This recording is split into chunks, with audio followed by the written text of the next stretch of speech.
আজকের ভিডিওতে সকলকে স্বাগত জানাচ্ছি। প্রিয় নবম শ্রেণীর শিক্ষার্থীরা, তোমাদের জন্য বার্ষিক সামষ্টিক মূল্যায়ন নির্দেশিকা 2024 প্রকাশিত হয়েছে। সেই নির্দেশনার আলোকে শিক্ষণকালীন মূল্যায়ন ও বার্ষিক সামষ্টিক মূল্যায়ন বা বার্ষিক পরীক্ষা অনুষ্ঠিত হবে। সেই সাথে তোমাদের বার্ষিক পরীক্ষার পাঠ্যক্রম বা সিলেবাসও প্রকাশিত হয়েছে। আজকের ভিডিওতে নবম শ্রেণীর বাংলা বিষয়ের বার্ষিক পরীক্ষার পাঠ্যক্রম বা সিলেবাস, শিক্ষণকালীন মূল্যায়ন এবং বার্ষিক পরীক্ষা বা সামষ্টিক মূল্যায়ন এবং সেই সাথে আমাদের নমুনা প্রশ্নপত্র সম্পর্কে তোমরা বিস্তারিত জানতে পারবে। বার্ষিক সামষ্টিক মূল্যায়ন নির্দেশিকা 2024, বিষয় বাংলা, শ্রেণী নবম। এক্ষেত্রে শুরুতে যেটি রয়েছে সেটি হচ্ছে তোমাদের বার্ষিক পরীক্ষার পাঠ্যক্রম, ক্রমিক নম্বর, অধ্যায়, অভিজ্ঞতার নাম, পৃষ্ঠা। ক্রমিক নম্বরের প্রথম অধ্যায়, অভিজ্ঞতার নাম হচ্ছে বিভিন্ন মাধ্যমে যোগাযোগ করি এবং পৃষ্ঠা 1 থেকে 14 পর্যন্ত তোমাদের পড়তে হবে বার্ষিক পরীক্ষার জন্য। ক্রমিক নম্বর 2 অধ্যায় হচ্ছে দ্বিতীয়, অভিজ্ঞতার নাম প্রমিত ভাষা ব্যবহার করি। এক্ষেত্রে পৃষ্ঠা সংখ্যা হচ্ছে 15 থেকে 33। এই পৃষ্ঠাগুলো তোমাদেরকে পড়তে হবে। ক্রমিক নম্বর 3 অধ্যায় তৃতীয়, অভিজ্ঞতার নাম হচ্ছে রচনা পড়ি, দৃষ্টিভঙ্গি বুঝি। পৃষ্ঠা নম্বর হচ্ছে 34 থেকে 77।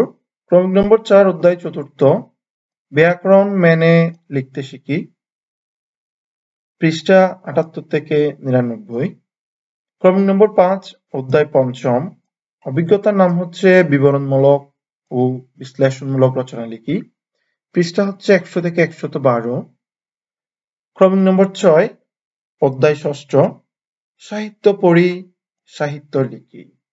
এক্ষেত্রে তোমাদের যে পৃষ্ঠাগুলি পড়তে হবে 113 পৃষ্ঠা থেকে 122 পৃষ্ঠা পর্যন্ত, আবার 139 পৃষ্ঠা থেকে 149 পৃষ্ঠা পর্যন্ত, এরপরে 163 পৃষ্ঠা থেকে 171 পৃষ্ঠা পর্যন্ত এবং 180 পৃষ্ঠা থেকে 192 পৃষ্ঠা পর্যন্ত।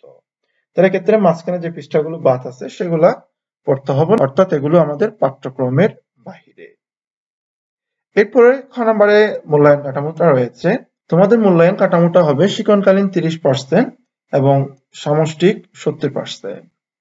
প্রশ্নের ধারায় রয়েছে, প্রথমটা হচ্ছে সামষ্টিক মূল্যায়নে, অর্থাৎ যেটি তোমাদের বার্ষিক পরীক্ষা হবে, সেখানে আইটেমের নাম, প্রশ্নের সংখ্যা, মোট নম্বর এবং সময়। এক্ষেত্রে লিখিত 100 নম্বরের পরীক্ষা হবে। প্রথমে রয়েছে নৈর্ব্যক্তিক প্রশ্ন আইটেমের নামে, 15টি এমসিকিউ থাকবে এবং 10টি এক কথায় উত্তর থাকবে। সব মিলিয়ে 25টি, প্রশ্নের সংখ্যা 25 এবং প্রতিটির মান 1 নম্বর করে, মোট নম্বর হবে 25 নম্বর। একইভাবে তোমাদের জন্য সংক্ষিপ্ত উত্তর প্রশ্ন থাকবে, 10টি থাকবে, 10টিরই উত্তর দিতে হবে। প্রশ্নের সংখ্যা হবে 10, প্রতিটার মান 2 নম্বর করে, মোট হবে 20 নম্বর। এরপরে থাকবে হচ্ছে রচনামূলক প্রশ্ন এবং এটি হবে দৃশ্যপটবিহীন, 5টি থেকে 3টির উত্তর দিতে হবে।